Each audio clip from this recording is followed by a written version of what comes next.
Hello dear student, right. तो cost of capital में एकदम टिपिकल क्वेश्चन करा रहा हूँ, बोर्ड में आया था, राइट। MBA CA लेवल का समय अक्टूबर 2008 का है, 18 का, सॉरी। तो लेट्स बिगिन। सब रेडी है अच्छे से, बंटी आराम से।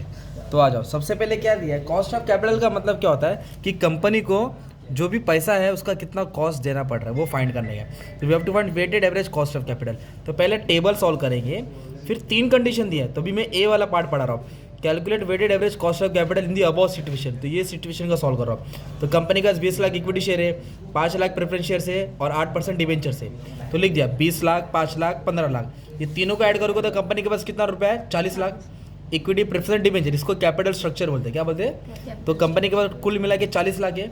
अब इसका प्रोपोर्शन निकाल दो। क्या निकाल दो? प्रोपोर्शन मतलब कैसा है, हर एक को टोटल से डिवाइड करो। मतलब 20 लाख को टोटल से डिवाइड किया ना, तो 20 लाख डिवाइड बाय 40 लाख। तो डिवाइड किया तो 0.5 आया। कितना है?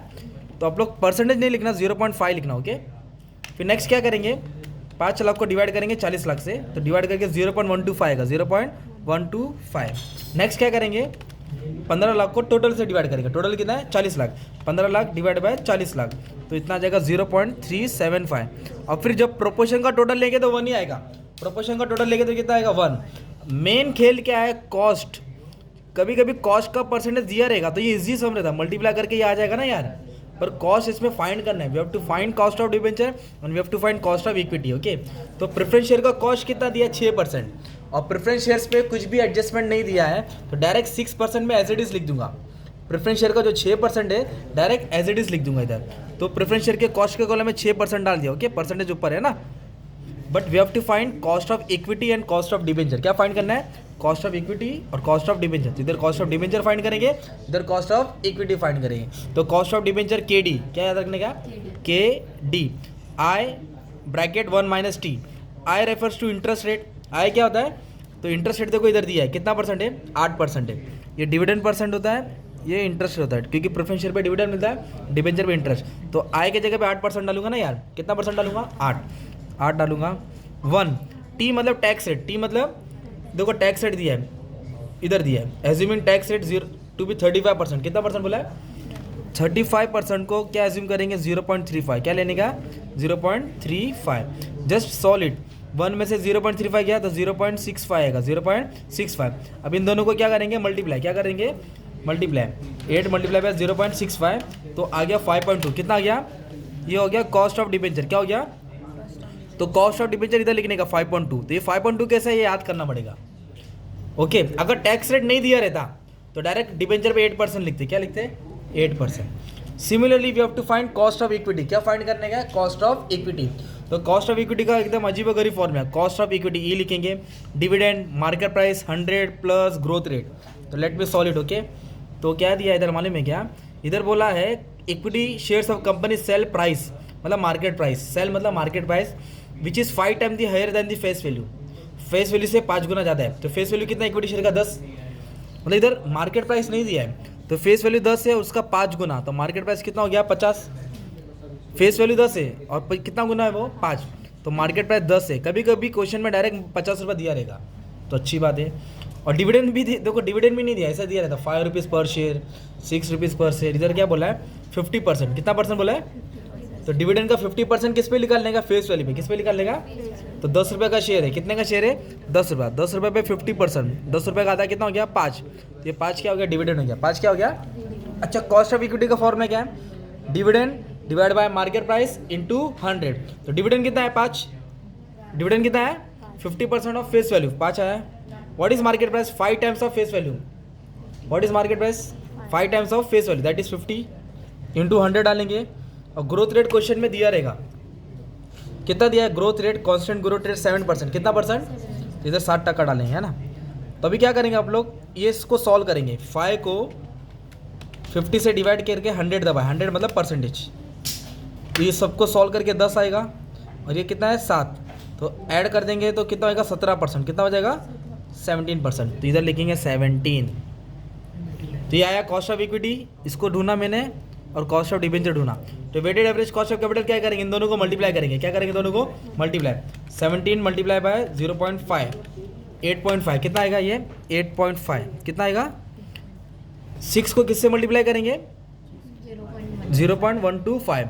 तो 6 को 0.125 से मल्टीप्लाई कर दिया तो 0.75 आएगा, और 5.2 को किससे मल्टीप्लाई करेगा 0.375, 1.95 आएगा। लेट मी चेक, 5.2 को मल्टीप्लाई किया किससे 0.375 आ गया राइट। अभी तीनों को ऐड करो, क्या करो ऐड, तो 11.20 ये हो गया तुम्हारा weighted average cost of capital. जो 40 लाख रुपए हमने बंदोबस्त किया है उसका कॉस्ट कितना है 11% है। तो ये हो गया सिचुएशन 1। क्या हो गया, अब सिचुएशन 2 में जाने का है। बताइए खतरनाक समय, बंटी को ध्यान देना पड़ेगा। अभी क्या दिया है, calculate revise weighted average cost of capital. फिर से सॉल्व करो, क्या बोला है, if company wants to raise additional capital of 10 lakh. अभी कंपनी अलग से 10 लाख कर्जा ले रहा है, क्या टक्के पे 10%। पहला कितना कर्जा लिया 15 लाख, क्या परसेंट था 8%। डिविडेंड रेट कितना, मतलब 15 लाख पे 8% डिबेंचर था, 10 लाख और ले रही है कितना परसेंट पे, तो भी कैपिटल स्ट्रक्चर चेंज होएगा।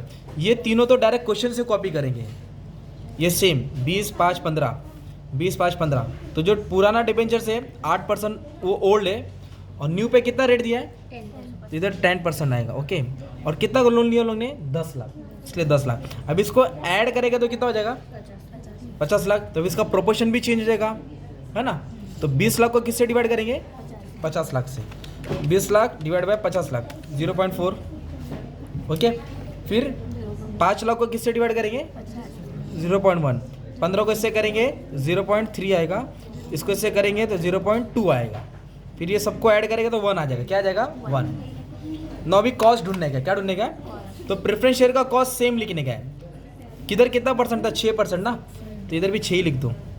और ये 8% डिबेंचर सॉल्व करके कितना है 5.2, ये भी सेम लिख दो, है ना। अभी 10% के लिए और इक्विटी शेयर के लिए सॉल्व करना पड़ेगा। क्यों सॉल्व करना पड़ेगा, आगे क्वेश्चन पढ़ते हैं। इन this situation expected dividend would be 6। Dividend कितना दिया है 6, और मार्केट प्राइस कितना बोला है 20 रुपया पर शेयर। मार्केट प्राइस कितना हो गया 20 रुपया हो गया, कितना हो गया, मतलब 20 रुपया गिर गया है, मतलब मार्केट प्राइस 50 था 20 रुपया कम हो गया, मतलब मार्केट प्राइस 30 हो गया, कितना हो गया 30। और उसके बाद क्या बोला, growth rate remains unchanged. Growth rate कितना था पहले 7 था ना, अभी भी 7 है। तो अभी पहले काम करता हूँ, पहले कॉस्ट ऑफ डिबेंचर निकालता हूँ। आए तो जो अभी अपन ने एक्स्ट्रा 10 लाख लिया उसका रेट कितना है 10%, इसके लिए 10 लिखेंगे। और टैक्स रेट सेम है 35%, तो 35% के लिए क्या लिखा हमने 0.35, दोनों को माइनस करेंगे 0.65 आएगा। अभी इसको मल्टीप्लाई कर देंगे तो 6.5%, कितना जाएगा 6.5, इधर लिख देंगे। जो 10% डिबेंचर है उसका कॉस्ट 6.5। क्या फाइंड करने का है, इक्विटी। तो कॉस्ट ऑफ इक्विटी का फॉर्मूला क्या, dividend divide by market price into 100। Growth rate same बोला इसके लिए 7% सेम लिखूंगा, ग्रोथ रेट सेम लिखूंगा ना 7%। अभी तो डिविडेंड दिया अपने को, क्या बोला है डिविडेंड 6 रुपीज़ पर शेयर, कितना बोला है 6, 100 तो डालना पड़ेगा। मार्केट प्राइस क्या बोला पढ़ो, would fall by 20 per share. तो मार्केट प्राइस कितना था 50 था ना, तो 20 रुपये क्या हो गया कम हो गया, तो अभी मार्केट प्राइस कितना हो जाएगा 30। ये तुमको समझने का था 30 कहाँ से आया। पब्लिक क्या लिखेगी 20 लिखेगी। You have to understand this statement. Okay, not market price is 20, it is fall by 20 per share, means remaining 50 था, 50 में से 20 गया, कितना आया 30। ओके, अब इसको सॉल्व करेंगे आप लोग, तो इसको डिवाइड करेंगे 5 आएगा 20 हो जाएगा, 20 + 7 27, 20 को 7 ऐड किया तो कितना परसेंटेज आया 27। ये तुम्हारा होगा कॉस्ट, राइट, इक्विटी का होगा। अभी इन दोनों को क्या करेंगे मल्टीप्लाई, 10.80 आएगा, इसका आ जाएगा 0.60, इसको मल्टीप्लाई कर देंगे 1.56 आ जाएगा, राइट, 13 1.30। अब इसको ऐड अप करेंगे ना आप लोग तो 14.26 आएगा। तो जब एक्स्ट्रा 10 लाख लेंगे तो कैपिटल 50 लाख हो जाएगा, तो कॉस्ट भी बढ़ता है, राइट। ये हो गया second condition. Now still we have to solve third condition. अभी थर्ड क्या बोला है, compute weighted average cost of capital considering all the fact in this situation B, मतलब बी वाला मान के चलना है। Only if the growth rate changes 12%, क्या चेंज हुआ तो ग्रोथ रेट चेंज हुआ, राइट।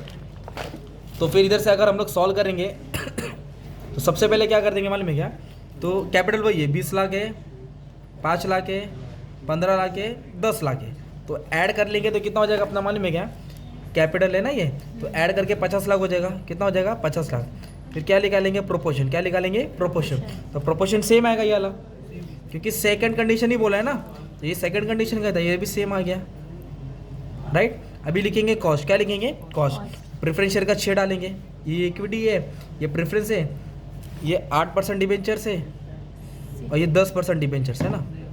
तो 8% का रेट कितना है 5.2 और 10% का डिबेंचर का रेट कितना है 6.5। तो सॉल्व किसको करने का, सिर्फ कॉस्ट ऑफ इक्विटी को। किसको सॉल्व करने का, क्यों सॉल्व करने का कॉस्ट ऑफ इक्विटी को, क्योंकि क्या चेंज हुआ, ग्रोथ रेट चेंज हुआ है ना। तो फिर फॉर्मूला क्या था कॉस्ट ऑफ इक्विटी का, dividend market price into 100 plus growth rate. तो डिविडेंड 6 था है ना, ये वाला डिविडेंड 6 था राइट, और मार्केट प्राइस 20 रुपये गिर गया था, मतलब 30 था इंटू 100। अब ग्रोथ रेट क्या बोला माने में, क्या 12% हुआ है। इधर 7 लिया था ना, इधर कितना लेगा 12। तो इसको सॉल्व करके 20 आया, ये कितना हो जाएगा 12, ऐड करेंगे 32, क्या हो जाएगा 32। फिर आप लोग क्या करेंगे, weighted average cost of capital, इसको क्या करेंगे मल्टीप्लाई।